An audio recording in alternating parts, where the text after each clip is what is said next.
The Access House program is a specific type of program that HUD funds, and it's called the Safe Haven program. This Safe Haven project, the temporary stop before they move on to permanent housing, is just so important. The concept was born out of a very strong partnership with Truman Behavioral Health. Back in 1995, we were expanding our program. They really recognized that we did a good job and that we had a lot of compassion, a lot of patience.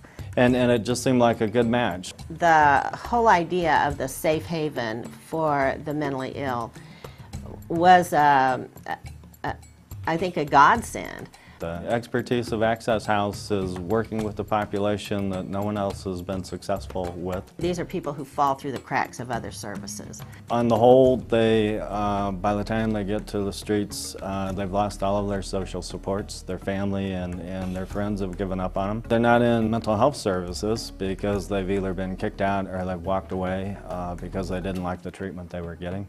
Now we can take some of those people who fall through the cracks otherwise and bring them into a facility where they can be taken care of and stabilized and hopefully set on the road toward becoming a productive citizen in the community again.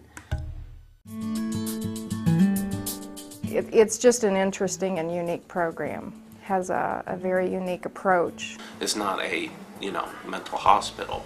It's a halfway house to get you to where you need to go. What makes Access House so successful when other programs have a difficult time is we have the capability to be flexible and meet the residents kind of with what skills they already have. When a resident comes to Access House, we do an intake assessment knowing that we're probably not going to get all the information that we actually need.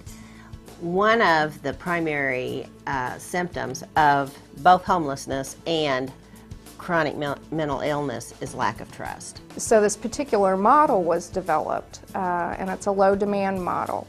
Essentially, what it allows for is the ability and time to develop a relationship with the client or the resident. So the assessment process at Access House is really an ongoing process. The life skills assessment is where we determine what sort of things that this person is going to need in order to be successful in the outside world. Oftentimes they don't have the living skills. That caseworker may end up showing them how to wash clothes. That caseworker helps them learn how to cook. For many of them, it is social. It has to do with relationship things. They really respected that homeless people, I think, are struggling to hang on to what little bit of dignity they have left, and they really built on that with me. We educate them about their medication, why it's so important for them to be med compliant. Sometimes when we start working with people, they really have nothing, so we have to start with basics, sometimes shoes. I didn't even have ID when I got here. I had to get ID so I can start looking for work. There isn't really so much a graduation from this program.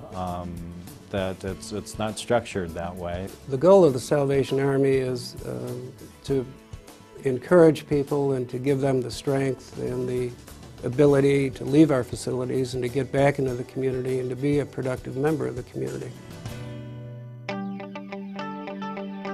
I'm really proud of the fact that the Salvation Army took a risk.